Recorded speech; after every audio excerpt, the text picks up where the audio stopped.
Newton যদি আমাদের দেশে জন্মাতো তাহলে আপেল গাছ কোথায় পেত? আমাদের দেশে তো আপেল গাছই নেই, শুধু আছে তাল গাছ। রাহুল ভাই এগিয়ে চলো, আমরা আছি তোমার সাথে। রাহুল ভাই, রাহুল ভাই, রাহুল ভাইয়ের বিকল্প নাই। আমার জন্য দোয়া করো, ইনশাআল্লাহ এবারও আমি এই অ্যাপার্টমেন্টের সভাপতি নির্বাচিত হব। রাস্তার মধ্যে এগুলো কোন ধরনের অসভ্যতা?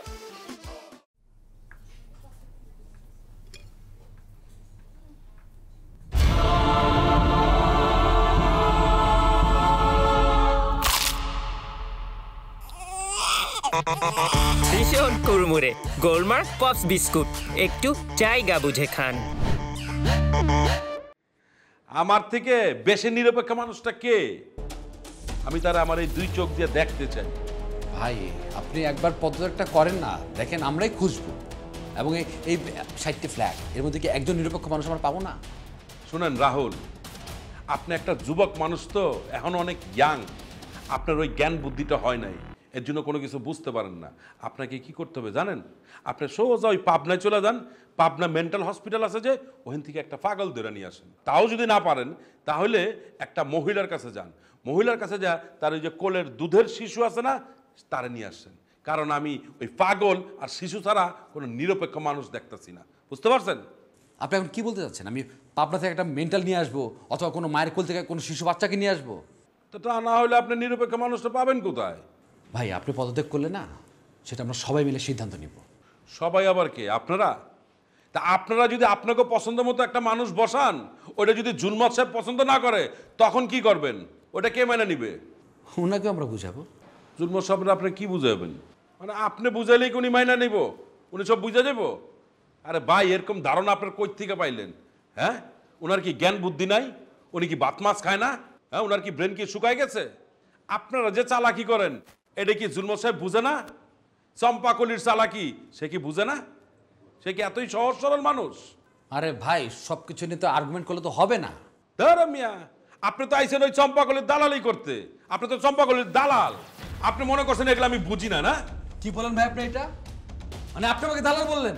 দালাল না তো কি? না, আপনি এটা বলতে পারেন না। আমি কোনোভাবে দালালি করতে আসি নাই। আমি হলাম এই ফ্ল্যাট বাসিন্দাদের একজন প্রতিনিধি। আমি নিরপেক্ষ অসহায় মানুষের কণ্ঠস্বর। আমি কোনোভাবে হজম করতে পারতেছি না আপনার কথা। আপনি হজম করতে পারতেছেন না তো? বদ হজম হইতেছে না? বদ হজম হইলে বমি করে দেন, গড়গড় করে বমি করে দেন, দেখবেন আর আপনার কোনো কিছুতে বদ হজম হইব না। আপনি মিয়া আসলে একটা বাজে লোক। মানে নিজের দালাল তো, এই জন্য অন্যদেরকে দালাল মনে হয়। এই তোমার সমস্যা আছে। আইছে আমার পদত্যাগ করতে হইব। আমার নির্বাচন পরিচালকের পদ থেকে পদত্যাগ করতে হইব। একটা মামা বাড়ির আবদার, মামার কাছে যা গেলাম, মামা আমার এটা দাও, মামা এখানে গড়গড় করে সব দিয়া দিল। ফালতু কোথাকার দালাল, দালাল।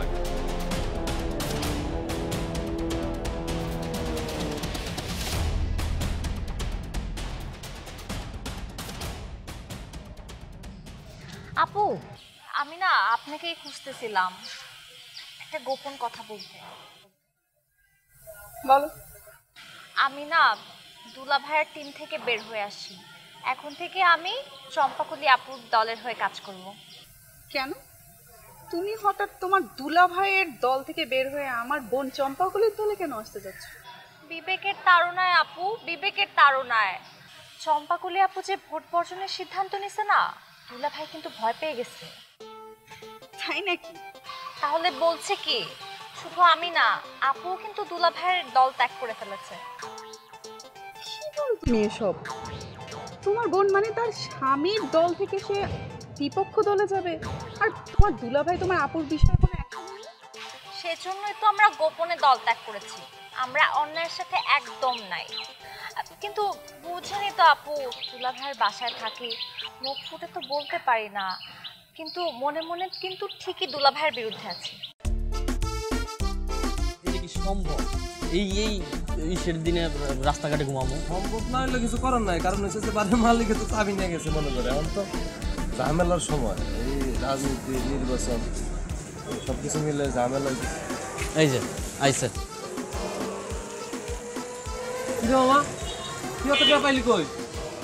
বলছিলাম না ঢাকায় টাকা ওরে, শুধু ধরতে পারলেই হয়। টাকা ধরা শিখে গেছি মামা, এখন শুধু ইনকাম আর ইনকাম। কিন্তু কেমনে কি মামা? আসলে অনেক ভাইবা দেখছি সারা জীবন কষ্ট করে পড়ালেখা কইরা জুতা তলা খই কইরা টিউশনে করাতে হয়, সেই টিউশনের টাকা দিয়া ভার্সিটির বেতন দিতে হয়, তারপরে কি একটা চাকরি, এই চাকরি কইরা সারা জীবন মানুষের চামচামি করা না বোকামি কাজ। আসলে বুদ্ধিমান হইতে হবে, বুঝছস? আমি তো মনে কর তোর কথার মধ্যে একটা রহস্যের গন্ধ পাইতেছি। কে রে, নাকে গন্ধ কি একটু বেশি পাইতেছস? তাইলে ডাক্তার দেখা, নাকে ডাক্তার দেখা। ডাক্তারের কাছে যাবো যে টাকা নাই, টাকা দে। খয়রাতির মতো কথাবার্তা বন্ধ কর, এটা বাজে স্বভাব। বুদ্ধি খাটাইতে হবে, বুদ্ধি। আরে বেটা, সিজনাল ব্যবসা চলতেছে, এখন শুধু বুদ্ধি খাটা, দেখবি টাকার অভাব হইবে না, শুধু টাকা আর টাকা। আরে ওস্তাদ কেমনে কি হেইডা কম।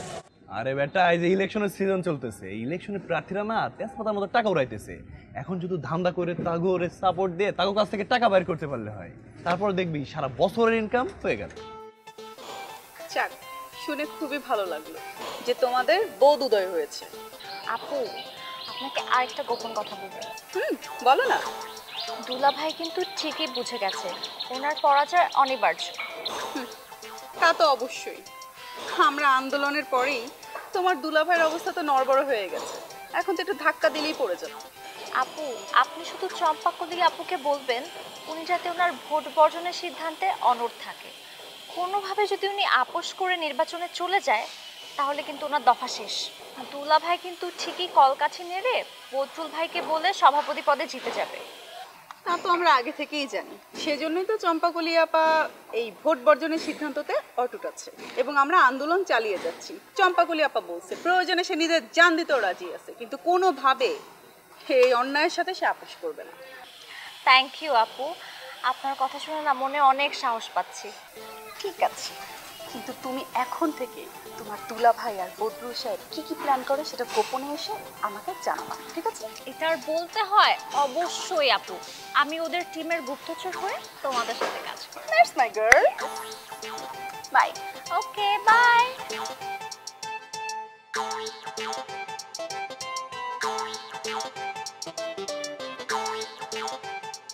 কিন্তু মামা, ইলেকশনটা সবসময় থাকে না, তখন কি করবো?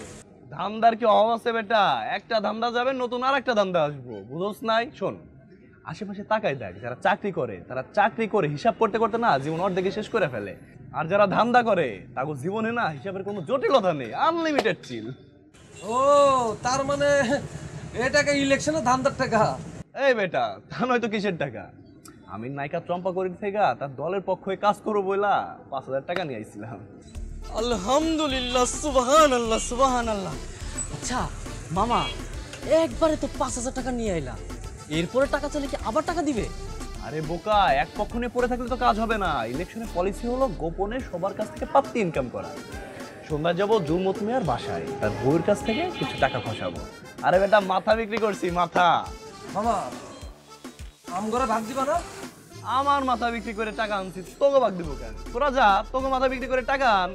আরে বেটা দেখ, টাকা উড়াইতেছে টাকা, তোরা যা, তোকে মাথা বিক্রি করে কিছু টাকা নিয়ে আয়। আচ্ছা আচ্ছা ঠিক আছে, 60% আমাকে আর 40% তোমার। না না না না, এটা হইব না। আমার 60%, তোকে 40%। এইটা কেমনে হয়? 60% আমরা নেই, 40% তুমি রাখো। এই বেটা, এত কম দামে আমি মাথা বিক্রি করি? তোর মামা তাহলে 50-50 কর, 50-50। ঠিক আছে, তোরা ভাই ব্রাদার মানুষ যখন বলতেছিস, কিন্তু একটা শর্ত আছে। হ্যাঁ? আমাদের ঘরটা লক করে চাবিটা নিয়ে গেছে বদরুল। বদরুল চাবিটা কই রাখছে জানোস? তার বউয়ের কাছে। তোরা যদি দুইজন যে সেই চাবিটা আনতে পারো তাইলে 50-50। যা বেট। ওকে বেট, কথা ঠিক থাকবো তো? ঠিক আছে, মনে থাকলে এই চল, যা চাবি আইনা দেখা বলো। আমরা কি এখন দেখতাম? হ্যাঁ যা যা।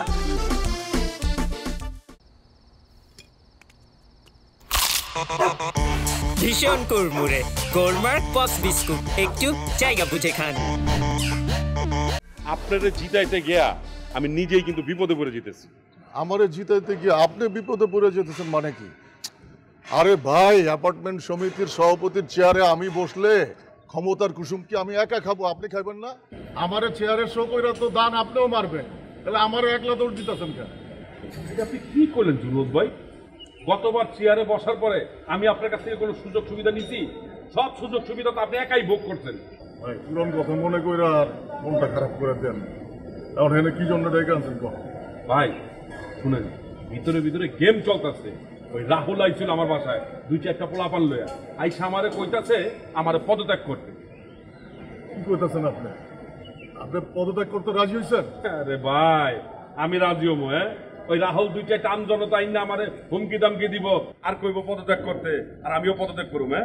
এত বোকা আমি না ভাই। ভাই ভাই আপনি আমার কলিজার ভাই। ভাই শুনেন, ওই আমারে কি কয় জানেন? একটা নিরপেক্ষ মানুষ ধইরা আমারে পদত্যাগ করতে জমা দিই। আর আমিও তারে কয়ে দিচ্ছি যে শুনো রাহুল, এই দুনিয়াতে শিশু আর পাগল ছাড়া কোনো নিরপেক্ষ মানুষ নাই। ভাই ভাই আপনি আমার কলিজার ভাই। আপনার মুখ তো মুখ না, একটা বুলেট। আপনার ব্রেন তো ব্রেন না, অ্যাটম বোমা। তারপরে ওরা কি উত্তর দিল? ওরা আমার উপরে খেপে গেছে ভাই।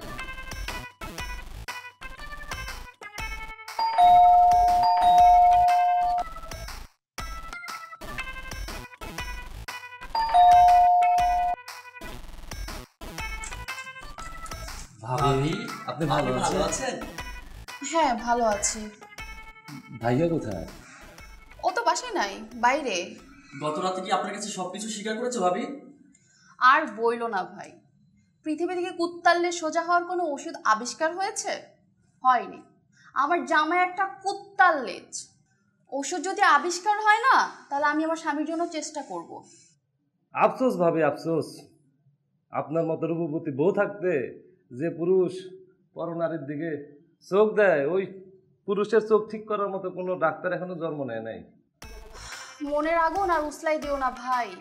কত সুন্দর সুন্দর হ্যান্ডসাম ছেলেরা আমার জন্য পাগল ছিল, অথচ দেখো আমার বিয়ে হয়েছে একটা আটার বস্তার সাথে।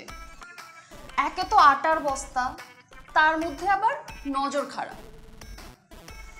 মাঝে মধ্যে মনে হয় বিয়ের আগের জীবনে ফিরে যাই, জীবনটা নতুন করে শুরু করি, আর যাকে নিয়ে নতুন জীবন শুরু করব তাকে যাচাই বাছাই করি, তারপর বিয়ে করি।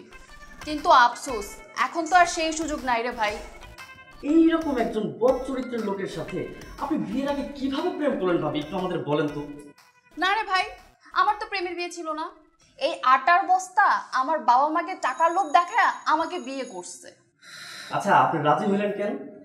আরে বোঝো না ভাই, এই সমাজে নর্মালি কি হয়, সরকারি চাকরিজীবী আর টাকাওয়ালা দেখে মেয়েকে জোর করে ধরে বিয়ে দিয়ে দেয়। আমার সাথে ঠিক তাই হয়েছে। এই দুইটা জিনিসই তো তুচ্ছ, আর সেটা বিয়ের পরে বোঝা যায়। ভাবি আপনার দুঃখ দেখে আমার কান্না আসতেছে। আমি আর এখানে থাকতে পারতেছি না। আমাদের রুমে চাবিটা একটু দেন, রুমে গিয়ে বিছনার বালিশ ধরে একটু কান্না করি। ওই রাহুলের বাচ্চা দালালি করতে আইছে। আল্লাহ আল্লাহ কইরা সমিতির চেয়ারে আবার বৈশালো। ওর গ্রুপের একটা একটা ধইরা সাইজ করছে। ভাই সাহস করে তো কইয়া দিলাম, কিন্তু আমার তো এখন টেনশন হইতাছে। আরে ভাই আপনি টেনশন করতেছেন কেন? এই ঝুলমত বাইচে থাকতে আপনার কোনো টেনশন নাই, নিশ্চিন্তে থাকেন। ভাই টেনশনের কারণ আছে ভাই। ওই যে চম্পাকলি আছে না, চম্পাকলি আর রাহুল তো একটা গ্রুপ হইছে। ওই গ্রুপের চাপে তো মনে করেন আমরাই কোনটাস হয়ে যাবো। আপনি এত ডরাইতেছেন কেন? আমার হাত কি ছোট নাকি? আপনি যদি চান এক্ষুনি 2টা ক্যাডার আমি ভাড়া করব। ভাড়া কইরা অগোপলা বাইনের যে কোনো একটারে হুমকি ধমকি দিয়ে দিলে দেখবেন মুইত্যা ভাষা লাইছে। ভাই হুমকি দামকি দিয়ে কি কাজ হইব? যদি কাজ না হয় 2 পার্টির 2টারে ধইরা জাস্ট সাইজ করে দিন, দেখবেন বাকিটি জান নিয়ে পলাইছে, আর জানের দরকার নাই। এটা অবশ্য আপনি ঠিক কইছেন, এই কাজ করা ছাড়া আর কোনো উপায় নেই। তাহলে ভাই আপনি কন্ট্যাক্ট করেন, ক্যাডারগুলো একটু কন্ট্যাক্ট করেন, তাহলে কাম হয়ে যাবো। আপনি নিশ্চিন্তে থাকেন, দেখবেন ইলেকশনের আগের রাইতে 2-4টা নাই হয়ে গেছে। ভাই একটা ভালো কথা হয়েছে, চলেন। কিন্তু তোমাদের চাবি দিতে তো বলে নাই আমাকে ভাই। আরে আমাদেরকে তো বলছে আপনার কাছে চাবি আছে, আপনার কাছ থেকে চাবি নিতে বলছে। কিন্তু তার অনুমতি ছাড়া তো আমি তোমাদেরকে চাবি দিতে পারবো না। ভাবি আপনার কি ধারণা আমরা আপনার মতো মানুষের কাছে মিথ্যে কথা বলবো? আচ্ছা ঠিক আছে ঠিক আছে, আমি ফোন দিচ্ছি।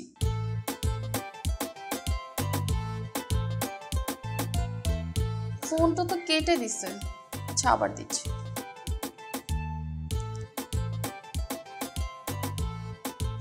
সে ফোনটা কেটে দিচ্ছে, ফোন রিসিভ করছে না। আরে ভাইয়ের চালাকিটা আপনি বুঝেন না? কোন চালাকি? ভাবি ভাই তো আপনার কাছে আমাদেরকে চাবির জন্য পাঠাইছে, আর ভাই ভয়ে ফোন ধরতেছে না। যদি আপনি রাগ করেন আপনি চাবি দিয়ে দেন, ভাই শুনলে খুশি হবে। ঠিক আছে, ভাই যদি খুশি হয় তোমরা দাঁড়াও, আমি চাবি নিয়ে আসতেছি। আল্লাহ আল্লাহ করে যদি চাবিটা পাই। আরে মামা দাঁড়া না, চাবিটা একবার হাতে আসতে দে। আমাদের যে তালা এখন আছে এটা খুলে আমাদের নিজের তালা লাগাই নেব, তাহলে দেখি আমাদের খুঁজেই পাবে না। যাই হোক, আমরা কিন্তু হিমুর সাথে পুরো বাড়িটাই জিতে গেছি। পাক্কা।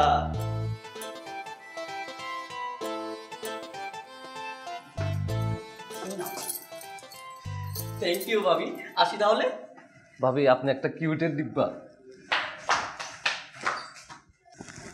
আরে ছেলেগুলো কত ভালো, আমার মনের কষ্টটা বুঝতে পারলো। কি রাহুল, বদরুল সাহেবের সাথে তুমি দেখা করছিলা? জি করেছি। আচ্ছা, তুমি যে সাক্ষাৎ করছো সেটার অগ্রগতিটা কি আমারে বলো একটু শুনি। কোনো অগ্রগতি নেই, উনি কোনো অবস্থাতেই পদত্যাগ করতে রাজি না। এ কথার মানে কি? তার অধীনে তো কেউ নির্বাচনে যাবে না, সে তো নিরপেক্ষ না, তারে বোঝার নেই? জি বুঝাইছি, উল্টা উনি আমাকে বুঝাই দিয়েছে। উনি বলছে এই পৃথিবীতে শিশু এবং পাগল ছাড়া সুস্থ মস্তিষ্কের কোনো লোকই নাকি নিরপেক্ষ না। বেহায়া, আসলে একদম বিশ্ব ব্রহ্মাণ্ডের সেরা বেহায়া। বেহায়া নিয়ে যদি কোনো প্রতিযোগিতা হয় না, উনি প্রথম হবে। আমার জীবনে আমি উনার মতো বেহায়া কোনো লোক দেখিনি। আপু তুমি একটু থামো, আমার মনে হচ্ছে ওনার ভেতরেই ঝামেলা আছে। ওয়েট ওয়েট ওয়েট, কি বললেন? কি বলছি শুনতে পান নাই? আপনার কানের ছিদ্র কি ছোট? হ্যাঁ, আমার কানের ছিদ্র অনেক ছোট, আমি কম শুনতে পাই। কি বলছেন আপনি? বলেন না, আবার বলেন, কি বললেন আপনি? বললাম আপনি যে আমার আপার সামনে সমঝোতার মূলা ঝুলায় রাখছেন এবং তলে তলে যে সেটা সুবিধা নিচ্ছেন, সেটা আমি কি বুঝতে পারিনি আপনি মনে করছেন? না, আপনি বুঝেন, আপনি আমার এইটা বুঝেন, এইটা। আরে আমি নিরপেক্ষ নির্বাচন চাই বলে আমি সবার সাথে শত্রু হয়ে গেছি। আমি চুলমতের হাতে পায়ে ধরছি, সে আমাকে সন্দেহ করতেছে। আমি বদরুলের হাতে পায়ে ধরছি, সে আমাকে ডিনাই করছে আমি নাকি চম্পাকলির দালাল। এখন আপনি বলতেছেন আমি তলে তলে সুবিধা নিতেছি, আর সুবিধা তো আপনি নিতেছেন। সবাইকে নিজের মতো মনে করেন। সবাইকে নিজের মতো মনে করি মানে? হাসি থাম তো বোন। থামবো মানে? উনি আমাকে একটার পর একটা অপমানজনক কথা বলে যাচ্ছে, আর তুমি এগুলো শুনছো না? অবশ্যই শুনতেছি, আমার তো দুইটা কান খোলা আছে, আমি তো কানের মধ্যে হাত দিয়ে বসে নাই, তাই না? উনি আমারে যতই সমঝোতার মূলা ঝুলায় বলুক একটা সমঝোতা করতে, আমি তো করবো না সেটা। আমি আমার জায়গায় অনর, এক চুলো সরতে রাজি না। আমি তার আন্ডারে নির্বাচন করব না। তুমি যাই বলো আপু, তুমি এই লোকের ভরসায় বসে থাকবা না। ভাবি আসসালামু আলাইকুম। ওয়ালাইকুম আসসালাম। মতিন ভাই কেমন আছেন? আছি ভালো আছি। ভাবি আপনি কেমন আছেন? হ্যাঁ আছি ভালো। ভাবি মুসিবত ভাইয়ের কি অবস্থা? মুসিবত ভাই আবার কি? আরে ভাবি, আমি জুলমত ভাইয়ের কথা বলতেছি। আমি তো ওনাকে মজা করে বলি আর কি, আর কিছু না। যাক, ভাই কেমন আছে? তাই বলেন, আমি তো ভাবলাম মুসিবত আবার কি। হ্যাঁ আছে, আপনার ভাই ভালোই আছে। এই যে ধান্দা বান্দা নিয়ে সারাদিন ঘোরাঘুরি করে, আর সব কিছুকে আমাকে বলে নাকি বলে। আচ্ছা ভাবি, আপনাদের বাসার সামনে যে যখন আসছিলাম, বাসার মধ্যে অনেক কেউমাই কেমন চলতেছি, ঘটনা কি? কি হয়েছে ঘটনা? ও আচ্ছা, হয়েছে কি, ওই যে আমাদের অ্যাপার্টমেন্টের সভাপতি নির্বাচন নিয়ে একটু ঝামেলা লেগেছে। আচ্ছা ভাবি, কিসের ঝামেলা? মতিন ভাই আপনি তো জানেনই যে আপনার জুলমত ভাই আমাদের অ্যাপার্টমেন্টের সভাপতি ছিলেন। এখন তো আবার নতুন করে ইলেকশন হচ্ছে, কিন্তু এখন আর ওকে কেউ সাপোর্ট করছে না। এখন তো সবাই ওর বিরুদ্ধে ষড়যন্ত্র করছে। সবাই বলছে ও নাকি নীতিবান না, ও নাকি অনেক জালিয়াতি করেছে, ফ্ল্যাটে সবাইকে নাকি ও সমান চোখে দেখে নাই। সবাই এখন মিথ্যা অভিযোগ করছে। এত কিছু কি মেনে নেওয়া যায় বলেন মতিন ভাই? এই কিছু বল। ভাবি, কার এত বড় সাহস? আমাকে মতিন ভাই থাকতে জুলমত ভাইয়ের কোনো সমস্যা নাই। যদি কোনো সমস্যা ফেস করেন, খালি আমাকে একটা কল দিবেন, আমাকে যান জুলমত ভাইয়ের জন্য কুরবান। এই, আমি কি আপনাদেরকে চেয়ার সোফা দিয়ে রাখছি যে আমার চেয়ার সোফায় বসে আপনারা ভরসা করবেন, আরাম করবেন?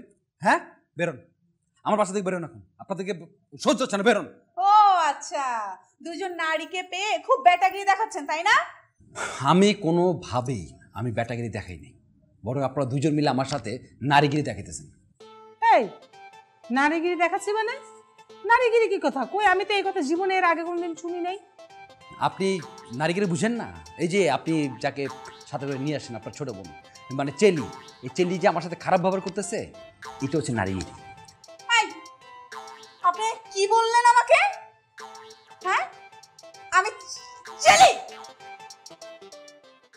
আমি কিন্তু আপনার বউকে সব বলে দিব। কি বললাম, এখানে আমার ওয়াইফকে টানতেছে কেন? ওকে বলার কি আছে? আমাদের মতো মেয়েদেরকে দেখলে আপনার গাড়িতে তুলতে মন চায়, তাই না ভাইয়া? এখনকার স্বামীরা স্ত্রীর হাতের মুঠোয় থাকে, এটা আপনি কি করে জানলেন? নিশ্চয়ই অন্য কোনো মেয়ের সাথে ছিলাম। এই যে শুরু করলা না, বাঙ্গা করার গান শুরু হয়ে গেল।